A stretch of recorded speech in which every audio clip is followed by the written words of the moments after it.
Hi hello ವೀಕ್ಷಕರೇ, welcome back to my YouTube channel. ಹೇಗಿದ್ದೀರಾ ಎಲ್ಲರೂ? ಐ ಹೋಪ್ ಎಲ್ಲರೂ ಕೂಡ ಚೆನ್ನಾಗಿದ್ದೀರಾ ಅಂತ ಅಂದ್ಕೊಳ್ತಾ ಇವತ್ತಿನ ವಿಡಿಯೋನ ಶುರು ಮಾಡ್ತಾ ಇದ್ದೀನಿ ಸ್ನೇಹಿತರೆ. ಅದಕ್ಕೂ ಮುಂಚೆ ತಾವೇನಾದ್ರು ಮೊದಲನೇ ಬಾರಿ ಚಾನಲ್ನ ವಿಸಿಟ್ ಮಾಡಿದರೆ ತಪ್ಪದೆ ಚಾನಲ್ನ ಸಬ್ಸ್ಕ್ರೈಬ್ ಮಾಡ್ಕೊಳ್ಳಿ. ವಿಡಿಯೋ ಇಷ್ಟ ಆದರೆ ಲೈಕ್, ಶೇರ್ ಆ್ಯಂಡ್ ಕಮೆಂಟ್ ಮಾಡೋದನ್ನ ಕೂಡ ಮರಿಬೇಡಿ ಸ್ನೇಹಿತರೆ. ಬನ್ನಿ ಹಾಗಾದರೆ ತಡ ಮಾಡದೆ ಇವತ್ತಿನ ಈ ಒಂದು ವಿಡಿಯೋನ ಶುರು ಮಾಡೋಣ. 100 ರೂಪಾಯಿ ಗಳಿಸುವ ಧಾವಂತದಲ್ಲಿ ಕೋಟಿ ರೂಪಾಯಿ ಬಾಂಧವ್ಯ ಕಳೆದುಕೊಳ್ಳಬೇಡಿ. ಈ ಒಂದು ಪರಿಸ್ಥಿತಿ ಒಂದಲ್ಲ ಒಂದು ಸಾರಿ ಪ್ರತಿಯೊಬ್ಬರ ಜೀವನದಲ್ಲೂ ಬಂದಿರುತ್ತೆ ಸ್ನೇಹಿತರೆ. ಏನಂದರೆ ನಾವು ಕೆಲವೊಮ್ಮೆ ದುಡ್ಡಿನಿಂದ ತುಂಬ ಗಮನ ಕೊಟ್ಟು ಹಿಂದೆ ಬಿದ್ದಿರ್ತೀವಿ. ಆ ಸಮಯದಲ್ಲಿ ನಮಗೆ ನಮ್ಮ ಸುತ್ತಮುತ್ತ ಏನು ನಡೀತಾ ಇದೆ, ನಮ್ಮ ಸುತ್ತಮುತ್ತ ಇರುವಂತಹ ನಮ್ಮ ಸ್ನೇಹಿತರಾಗ್ಬೋದು, ನಮ್ಮ ಸಂಬಂಧಿಕರಾಗ್ಬೋದು, ನಮ್ಮ ಮನಸ್ಸಿಗೆ ಹತ್ತಿರ ಆಗಿರುವಂತಹ ವ್ಯಕ್ತಿಗಳಾಗ್ಬೋದು, ಅವರಿಗೆ ನಾವೆಷ್ಟು ನೋವು ಮಾಡ್ತಾ ಇದ್ದೀವಿ ಅನ್ನೋದು ಗಮನಕ್ಕೆ ಬರೋದಿಲ್ಲ. ಸೊ ಇದು ಒಂದು ದುರ್ವಿಧಿ ಅಂತಲೇ ಹೇಳ್ಬೋದು ನಮ್ಮ ಜೀವನದಲ್ಲಿ. ಕೆಲವೊಮ್ಮೆ ನಮಗೆ ಅದು ತುಂಬ ಬೇಗನೂ ಕೂಡ ಅರ್ಥ ಆಗ್ಬೋದು. ಇನ್ನು ಕೆಲವೊಮ್ಮೆ ಪರಿಸ್ಥಿತಿ ಕೈ ಮೀರಿ ಹೋದಾಗ ನಾವು ಅದನ್ನ ಅರ್ಥ ಮಾಡ್ಕೊಳ್ತೀವಿ.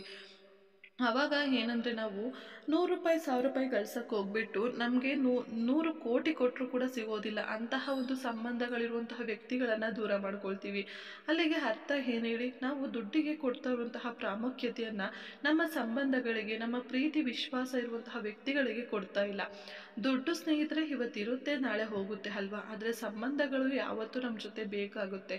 ಮುಂದೆ ನಿಮಗೆ ಕಷ್ಟ ಅಂತ ಅಂದಾಗ ಆ ಸಂಬಂಧಗಳು ತುಂಬಾ ಮುಖ್ಯ ಅಂತ ಅವಾಗ ಅರಿವಿಗೆ ಬರುತ್ತೆ.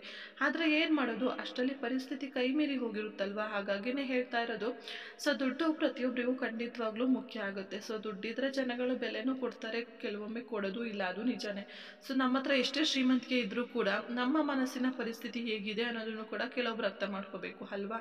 ಹಾಗಾಗಿ ಸೊ ಬೇರೆಯವರಿಗೆ ನೀವು ಪ್ರಾಮುಖ್ಯತೆ ಕೊಡ್ತಿರೋ ಬಿಡ್ತಿರೋ, ಅಟ್ಲೀಸ್ಟ್ ನಿಮ್ಮ ಒಂದು ಮನಸ್ಥಿತಿಗೆ ಅರ್ಥ ಮಾಡಿಕೊಂಡು ನಿಮ್ಮ ಜೊತೆ ಯಾರು ಕಷ್ಟ ಕಾಲದಲ್ಲಿ ನಿಂತ್ಕೊಂಡು ನಿಮಗೆ ಸಪೋರ್ಟ್ ಮಾಡ್ತಾ ಇರ್ತಾರೆ ಅವ್ರನ್ನ ನೀವು ಇಂಪಾರ್ಟೆಂಟ್ ಆಗಿ ತಗೋಬೇಕೇ ಹೊರತು ಅಂತಹ ಸಂದರ್ಭದಲ್ಲಿ ಅವ್ರನ್ನ ಬಿಟ್ಟು ದುಡ್ಡೇ ಮುಖ್ಯ ಅಂತ ಹೋದಾಗ ನಾವು ಅವರ ಒಂದು ಸಂಬಂಧಕ್ಕೆ ಕೊಡೋ ಬೆಲೆ ಏನಿರುತ್ತೆ ಅಂತ ಹೇಳಿ ಅವ್ರಿಗೆ ಅವಾಗ ಅರ್ಥ ಆಗುತ್ತೆ. ಸೊ ಅವಾಗ ಮತ್ತೆ ಯಾವತ್ತೂ ಕೂಡ ಅವರು ನಿಮ್ಮ ಜೊತೆ ಬಂದು ಕಷ್ಟದಲ್ಲಾಗ್ಬೋದು, ಸುಖದಲ್ಲಾಗ್ಬೋದು, ನಿಮ್ಮ ಜೊತೆ ನಿಲ್ಲೋದೇ ಇಲ್ಲ. ಹಾಗಾಗಿ ಸಂಬಂಧಗಳನ್ನು ದೂರ ಮಾಡ್ಕೋಬೇಡಿ. ಅಟ್ಲೀಸ್ಟ್ ನಿಮಗೆ ಅವರು ತುಂಬ ಒಂದು ಶತ್ರು ರೀತಿಯಲ್ಲಿ ಇದ್ದಾರೆ ಅಂತ ಅಂದಾಗ, ನಿಮಗೆ ಅವರ ಅವಶ್ಯಕತೆ ಇಲ್ಲ ಅಂತ ಅಂದಾಗ ಅವಾಗ ದುಡ್ಡಿನಿಂದ ಹೋಗೋದ್ರಲ್ಲಿ ಒಂದು ಅರ್ಥ ಇರುತ್ತೆ ಅಂತ ನಾವು ಒಂದು 50% ಒಪ್ಕೊಳ್ಬೋದು.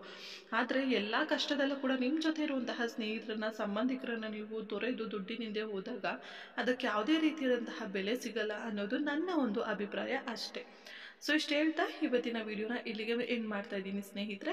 ಇವತ್ತಿನ ವಿಡಿಯೋ ನಿಮ್ಮೆಲ್ಲರಿಗೂ ಇಷ್ಟ ಆಗಿದೆ ಅಂತ ಅಂದ್ಕೊಳ್ತೀನಿ. ವಿಡಿಯೋ ಇಷ್ಟ ಆದರೆ ದಯವಿಟ್ಟು ವಿಡಿಯೋಗೆ ಒಂದು ಲೈಕ್ ಮಾಡಿ, ಹಾಗೆ ಶೇರ್ ಮಾಡಿ, ಕಮೆಂಟ್ ಮಾಡಿ. ತಪ್ಪದೇ ನಮ್ಮ ಚಾನಲ್ನ ಸಬ್ಸ್ಕ್ರೈಬ್ ಮಾಡ್ಕೊಂಡು ಸಪೋರ್ಟ್ ಮಾಡೋದನ್ನು ಮರಿಬೇಡಿ. Thank you for watching. Take care.